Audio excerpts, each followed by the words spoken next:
Hello friends, welcome to my YouTube channel. और आज के संडे व्लॉग में आपका एक बार फिर से बहुत बहुत स्वागत है। आज मैं आपके बहुत सारे क्वेश्चंस है वो भी लूँगी और मौसम में चेंजेस भी आ रहे हैं, तो काफ़ी सारे जो आपके क्वेश्चंस थे वो मैंगो के प्लांट्स पर भी थे और भी बहुत सारे थे। देखिए, कई बार क्या होता है कि कमेंट बॉक्स में जो आपकी आंसरिंग करना थोड़ा पॉसिबल नहीं हो पाता, उसका रीज़न है कि जैसे मान के चलिए आपका एक क्वेश्चन होता है, एक लाइन या दो लाइन या तीन लाइन में उसकी आंसरिंग पॉसिबल नहीं हो पाती है। उन्हीं क्वेश्चंस को मैं संडे ब्लॉग में आपके लिए लेकर आती हूँ। एक टॉपिक भी, या समझ ली कि आप लोग ही अब मुझे टॉपिक देते हैं वीडियो बनाने के लिए भी। तो उसमें ये होता है कि बहुत सारी चीज़ें आप पूछते हैं, तब मैं हमेशा या तो आपको कमेंट बॉक्स में आंसर कर भी देती हूँ, तो साथ में ये भी लिखती हूँ कि संडे ब्लॉग में आपकी आंसरिंग करूँगी। तो आज के संडे व्लॉग में बहुत कुछ है। कौन सा फर्टिलाइजर मैं दे रही हूँ वो भी आपके साथ शेयर करूंगी। वीडियोस पसंद आए तो प्लीज लाइक शेयर सब्सक्राइब जरूर कीजिए और ज्यादा से ज्यादा शेयर कीजिए। फ्रेंड्स, सबसे पहला जो क्वेश्चन है, यानी कि बहुत सारे क्वेश्चन पहले भी मेरे पास आए थे कमेंट बॉक्स में, हालांकि मैंने उनकी आंसरिंग भी की थी, कि जो आम की पत्तियां होती हैं वो जैसे कि निकल रही हैं और वो स्टार्टिंग में बर्न होना स्टार्ट हो जाती है, यानी कि उसके बर्न क्या, थोड़ा सा जलना हो जाती है या मुड़ जाती है या कट्स लग जाते हैं। तो मैंने भी एक आम के मेरे पौधे में हैं, तो वही थोड़ा सा रीजन भी मैं शेयर करूंगी कि मेरे साथ भी ऐसी प्रॉब्लम क्यों हुई। तो ये प्रॉब्लम्स अक्सर आ जाती है आम में। थोड़ा ना कई बार स्पाइडर का अटैक हो जाता है या इंसेक्ट का अटैक हो जाता है, उसकी वजह से जो उसकी नई कोपलें निकलती है, आप जानते हैं वो बहुत नाजुक सी होती हैं, और उसमें क्या होता है कि वो इंसेक्ट्स जो होते हैं उसका रस चूस लेते हैं और वो पत्तियां थोड़ी डैमेज हो जाती हैं। तो इसलिए आप बीच बीच में जो है नीम ऑयल का स्प्रे जो है, या अगर ज़्यादा है तो आप केमिकल का स्प्रे भी कर सकते हैं। देखिए, मैं कभी ये नहीं कहूँगी कि मैं पूरी तरह से, वैसे मोस्टली मैं ये कहती हूँ कि मैं हमेशा ऑर्गेनिक का इस्तेमाल करती हूँ, फर्टिलाइजर हो या पेस्ट कंट्रोल के लिए। लेकिन जब कभी कभी स्थिति अगर बाहर हो जाती है, कंट्रोल नहीं हो रही है, तो आप केमिकल का स्प्रे कर सकते हैं, क्योंकि हमारा फर्स्ट प्रायोरिटी होती है हमारे पौधे को हमारा बचाना। तो आप ये काम कर सकते हैं। सबसे पहला कि नीम ऑयल का स्प्रे करें, जिससे क्या होगा कि आपकी जो प्लांट है, मैंगो का प्लांट है, वो बच जाएगा। एक क्वेश्चन मेरे पास और आया था कि आम का जो पौधा है ना, उसकी पत्तियां उनकी पीली होकर गिर रही हैं। देखिए, आम के पौधे की अगर मैं बात करूं तो आम का पौधा एक सदाबहार पौधा है। आम के पौधे में मेरे पास 12 से 13 आम के पौधे भी हैं, साथ ही एक दो पौधे तो ऐसे जो 8 से 10 साल हो गए। उनकी ब्राउन पत्तियां होती है, ब्राउनिश हो जाएंगी या और कुछ होगा, बट इस तरीके से डोरमेंसी जो पीरियड इसका मैंगो कब स्टार्ट होता है, तो उसमें सारी पत्तियां कभी नहीं गिराता। आम के पौधा सदाबहार है, सारी पत्तियां, ग्रोथ रुक जाएगी, नई जो पत्तियां नहीं निकलेंगी, बट आम की सारी पत्तियां कभी डाउन नहीं होती। ये मेरे में पर्सनल एक्सपीरियंस से कह रही हूँ। और वैसे अगर आप जाके इसे पढ़ेंगे इसके बारे में तो भी ये, जैसे कि आप देखेंगे इस समय शहतूत का पौधा है, देखिए मेरे फ्रूट्स भी आ रहे हैं, बहुत अमेजिंग सी चीज़ है, इसमें फल भी आ रहे हैं और डोरमेंसी भी इसमें स्टार्ट है, यानी कि इसकी पत्तियां मोस्टली येलो टर्न होकर जो पीछे हैं वो गिर रही हैं। और आड़ू का पौधा है, नेक्ट्राइन है, बादाम है, इन सब की पत्तियां बिल्कुल एकदम ऐसे हो जाती है, पूरी लीफ गिरा देती है। आम के पौधे में इस तरीके से नहीं होता है। अगर आम के पौधे में आपके साथ ऐसा हो रहा है तो अपने आम के पौधे को चेक कीजिए कि उसके अंदर कहीं कोई फंगल इन्फेक्शन हुआ है। इसीलिए आप बहुत ज्यादा पानी तो अपने आम के पौधे को नहीं दे रहे हैं। मौसम में चेंजेस आ रहे हैं, आम की ऊपर की जो मिट्टी होती है जब सूख जाए उसके बाद एक बार उसे अच्छे से वाटरिंग कर दीजिए, फिर छोड़ दीजिए। आम के पौधे को देखिए, मेरे पास इतने आम के पौधे लगे हुए हैं, मुझे आम के पौधे को डेली वाटरिंग नहीं करनी पड़ रही है। सिर्फ एक यही आम का पौधा है जिसमें थोड़ा सा जैसे फ्रूटिंग हो रही है, तो इसको मुझे आम को, पेड़ को पानी देना ज्यादा हो रहा है, यानी कि 2 दिन में पानी देना पड़ता है इस पौधे को। सभी पौधों को मैं पानी नहीं देती हूँ। आम के पौधों के 4-4 5-5 दिन हो जाते हैं। तो सनलाइट भी देखिए थोड़ी सी कम हो गई, मतलब इतनी तीक्ष्ण नहीं है। तो पानी की वजह से भी आपकी पत्तियां पीली, जब हम बहुत ज्यादा पानी देते हैं ना, तो पत्तियां पीली होकर गिरना शुरू हो जाती हैं। तो इसलिए एक क्वेश्चन पूछा था, इसीलिए मैंने इसका जवाब दिया कि मुझे भी उस समय लगा कि मैं उसमें लिख सकती थी, कि मैं कमेंट बॉक्स में भी आपकी आंसरिंग कर सकती थी कि आम के आप पत्ते गीले हो रहे क्योंकि आप पानी ज्यादा दे रहे हैं। लेकिन मुझे लगा कि इस क्वेश्चन को थोड़ा सा डिटेल में समझाने की जरूरत थी, कि इस तरीके के आम के पौधे में एक्सप्लेन करना कई बार कमेंट बॉक्स में थोड़ा मुश्किल होता है। तो आम का जो पौधा है उसमें इस तरीके की प्रॉब्लम नहीं आती है। तो आप थोड़ा सा आम को चेक कीजिए, और हाँ, एक काम कीजिए, फंगीसाइड थोड़ा सा लीजिए और अपनी 1 से 2 ग्राम की मात्रा लीजिए और उसको पानी में मिक्स कीजिए और मिट्टी में भी दीजिए।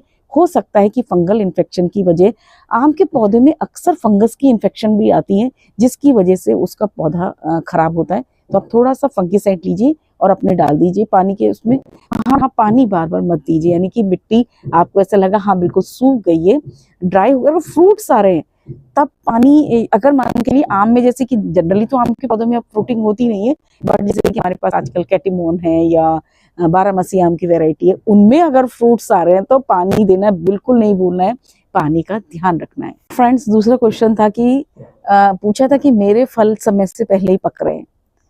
तो देखिए ये एक चीज है, सनलाइट।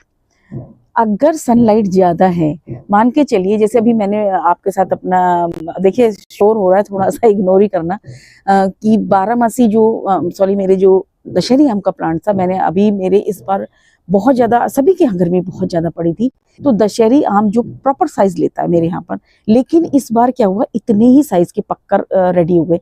जो गर्मी मई में पड़नी चाहिए थी वो अप्रैल में ही आ गई थी।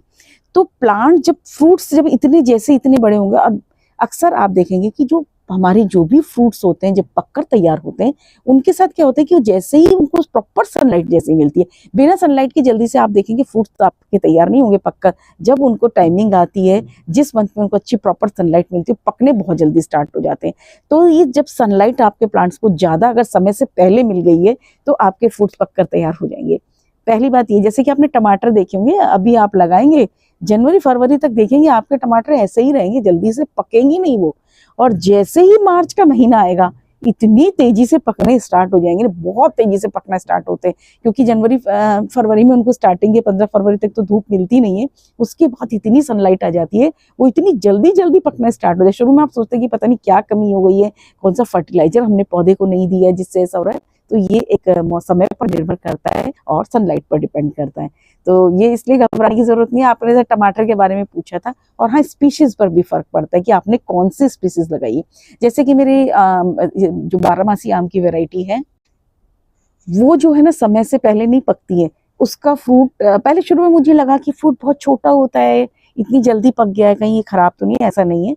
उसकी वैरायटी इतनी है, वो इतना आम ही वो बिल्कुल एग्जैक्ट ऐसा नहीं है कि इतना होगा तो खराब हो जाएगा, या उसके बाद अगर बड़ा होगा ना वो सड़ना स्टार्ट हो जाता है। मैंने शुरू में ऐसा हुआ कि उसे तोड़ा नहीं, मैंने कहा नहीं अभी तो और बड़ा होगा, अभी ऐसा नहीं। वो जब प्रॉपर ही उसका येलोइश कलर ले जाता है तो यानी कि वो पक गया है। तो उसकी जो प्रजाति ही इस तरीके की। तो टमाटर में भी ऐसा होता है, कई टमाटर बहुत छोटे होते हैं, कई बड़े होते हैं, कई बड़े होते हैं, तो उस पर भी डिपेंडेंसी होती है कि आपका। तो इसलिए घबराने की जरूरत नहीं है, जो चीजें हमारे हाथ में नहीं है ना, उसके लिए परेशान मत होइए, नेचर पर छोड़ दीजिए। तो ये नेचर की वजह से भी ऐसा होता है, ऐसा नहीं कि आपने कोई फर्टिलाइजर दिया उसकी वजह से जल्दी से पक गए हैं, ऐसा कुछ नहीं है। ज्यादा तेज धूप की वजह से, अभी आपने रिसेंटली कुछ टाइम पहले आपने देखा होगा कि जबकि इतनी धूप नहीं होनी चाहिए थी, तो समय से पहले जो है हमारी फल और सब्जियां पक जाते हैं।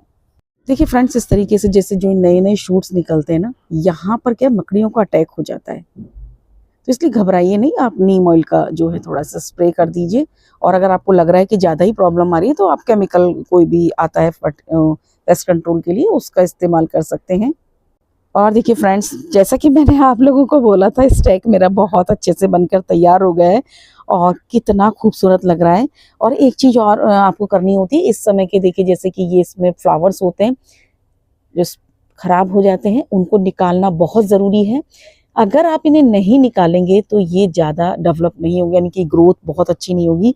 तो आप देखिए कितना खूबसूरत सा बनके तैयार हो गए, एक छोटी सी जगह में ही ये बनकर तैयार। किसी ने मुझसे ना इसका वो पूछा था कि कहाँ से लिंक पूछा था। तो देखिए ऐसा है कि ये आप किसी भी, मैंने तो ये शॉप से खरीदा था, और आप किसी भी ऑनलाइन से भी परचेस कर सकते हैं, जहाँ पॉट्स वगैरह मिलते हैं वहाँ पर आपको ये इजीली मिल जाएगा। तो वाकई देखिए बहुत खूबसूरत लग रहा है। फ्रेंड्स, जो मेरे बेर का साइज अब काफ़ी अच्छे से बढ़ने लग गया है, मैं ना आपके साथ शेयर भी करूंगी। और आंवले, बिल्कुल गमले में आंवला लग सकता है, और बेर मेरे भी रीज़न शेयर करूंगी, थोड़ी सी जो कुछ प्रॉब्लम इसमें आ रही है वो आपके साथ शेयर भी करूंगी।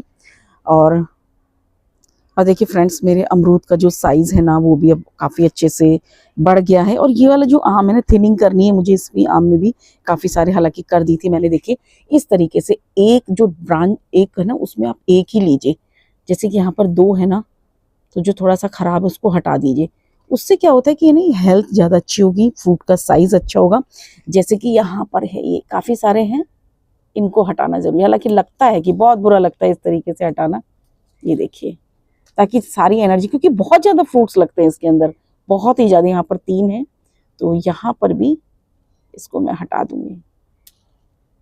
इसके फ्रूट का साइज बहुत बड़ा नहीं होता है, बस इतना इतना ही होता है, बट बहुत मीठा है, बहुत ज्यादा मीठा। और मुझे पूरे साल यानी कि सर्दियों में भी जो है ना मैंगो बहुत अच्छे से खाने को मिलता है।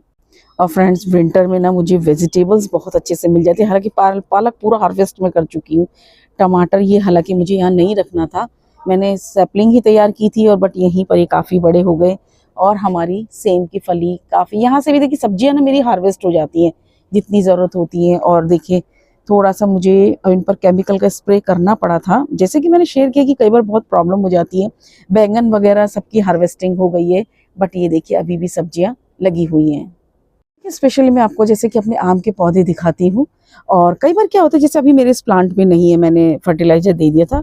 अक्सर क्या होगा, आप देखेंगे कि जिस तरीके से आम के ये पौधे, इनकी एजेस जो ये किनारे होते हैं ना, ये ब्राउन हो जाते हैं, तो पोटेशियम की कमी की वजह से होता है। अगर इस तरीके की प्रॉब्लम आम के पौधे में आ रही है, देखिए आप आम अब डोरमेंसी में जाने वाला है, बट सारे पौधे मेरे बिल्कुल ग्रीन है। और यहाँ पर भी देखिए, जैसे कि यहाँ पर मोस्टली मेरे आम के ही पौधे हैं, सभी की पत्तियां इसी तरीके से ग्रीन रहती हैं, यानी कि थोड़े से बस ग्रोथ रुक जाएगी, बट पत्तियां देखिए ऐसे ही रहेंगी।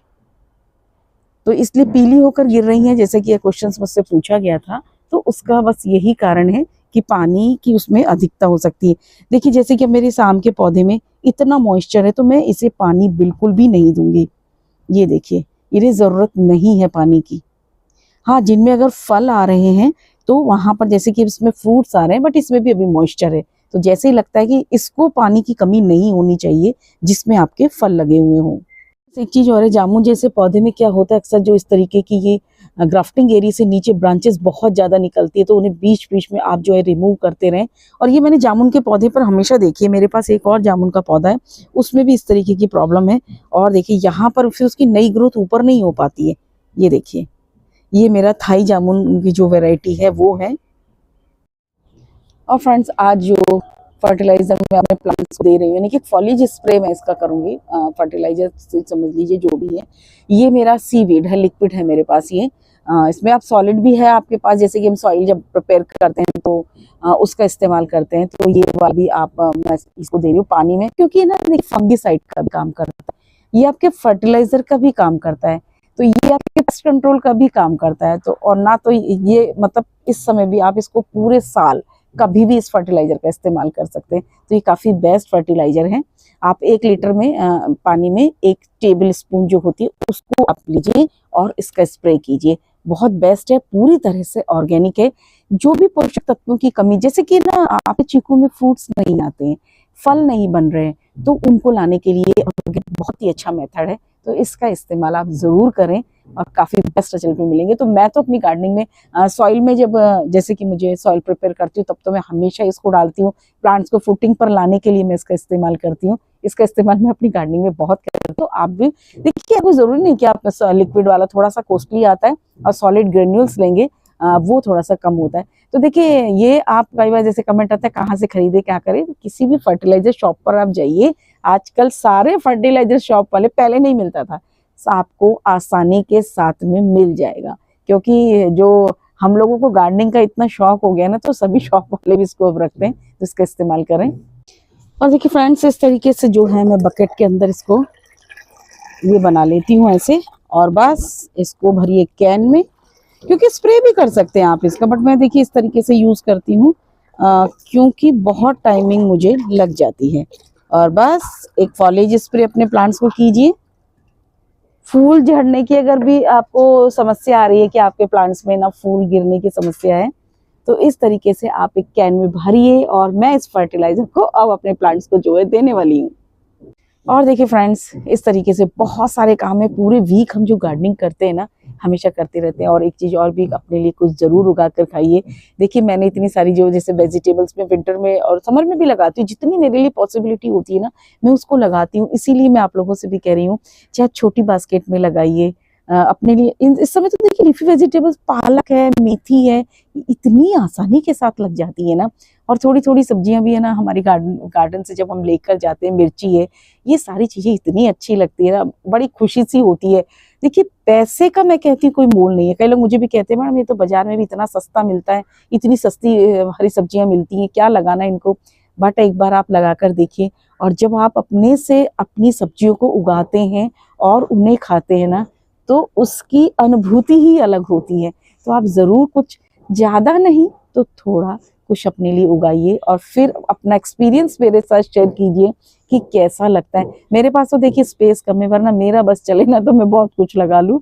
आपकी जो भी प्रॉब्लम्स हो तो मुझे कमेंट बॉक्स में ज़रूर लिखिए। मैं पूरी कोशिश करूँगी कि आपके प्रॉब्लम्स जो भी है उसे सॉल्व करने की। Thank you.